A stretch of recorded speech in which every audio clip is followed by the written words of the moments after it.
এক নম্বর কোশ্চান, দেহে বিপাকের প্রধান স্থান? অপশান এ যকৃৎ। 2 নম্বর কোশ্চান, কোন প্রোটিন পরিপাককারী উৎসেচকটি অম্ল মাধ্যমে কাজ করে? Answer B pepsin. 3 নম্বর কোশ্চান, বিএমআর পরিমাপক যন্ত্রটির নাম? বেনেডিক্ট রথ অ্যাপারেটাস। পরের কোশ্চান, এক অণু গ্লুকোজের সবাত শোষণে মোট উৎপন্ন এটিপির সংখ্যা? 38 অণু। 5 নম্বর কোশ্চান, উৎসেচক প্রোটিনের সাথে দৃঢ়ভাবে আবদ্ধ থাকা অপ্রোটিন অংশকে প্রস্থেটিক গ্রুপ বলে। Option B. 6 নম্বর কোশ্চান, একজন প্রসূতি নারীর দৈনিক লোহার প্রয়োজনীয়তা? 35 মিলিগ্রাম। Option B. খুবই ইম্পর্টেন্ট কোশ্চান এটা। 7 নম্বর কোশ্চান, বর্তমানে প্রাক বিদ্যালয়গামী শিশুদের বছরে 2 বার যে পরিমাণ ভিটামিন এ তেল খাওয়ানো হয় তা হলো? সঠিক অ্যান্সার অপশান বি 2 লক্ষ ইউনিট। মাতৃদুগ্ধে ক্যালসিয়াম ও ফসফরাসের অনুপাত? 2:1। 9 নম্বর কোশ্চান, খাদ্যের পিএইচ স্তর হ্রাস করে জৈব অম্ল?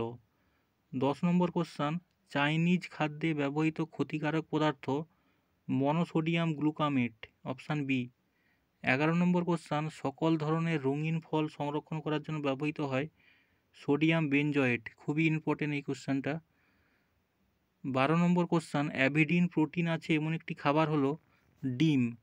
গেঁটে বাত সৃষ্টিকারী প্রোটিনটির নাম হলো নিউক্লিয় প্রোটিন। পরের কোশ্চান, সম্পূর্ণ তরল খাদ্যে যে পরিমাণ শক্তি থাকা বাঞ্ছনীয় তা হলো 1200 কিলো ক্যালোরি। 15 নম্বর, ড্যাশ হরমোন উৎপাদনের জন্য আয়োডিন একটি একান্ত প্রয়োজনীয় উপাদান? থাইরক্সিন। শিশুদের মুন ফেস ড্যাশ রোগের লক্ষণ? কোয়াশিয়কর রোগের লক্ষণ।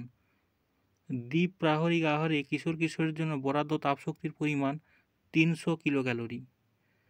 পরের কোশ্চান দেখো, পিত্তরঞ্জক হলো বিলিভাটিন ও বিলিরুবিন দুটোই। 300 ক্যালোরি, আগের অ্যান্সারটা হবে 300 কিলো ক্যালোরি। আইএফএ ট্যাবলেটে লোহা কী রূপে থাকে? Ferrous sulphate. নিচের কোনটি রাষ্ট্রসংঘের অন্তর্ভুক্ত নয়? অপশানগুলো দেখো তোমরা, WHO এটা রাষ্ট্রসংঘের অন্তর্ভুক্ত, FAO এটাও রাষ্ট্রসংঘের, ইউনিসেফ এটাও রাষ্ট্রসংঘের, তাহলে ICMR এটা নয়, এটা আমাদের দেশীয় সংস্থা। বিশ্ব পুষ্টি দিবস পালিত হয় 16 অক্টোবর।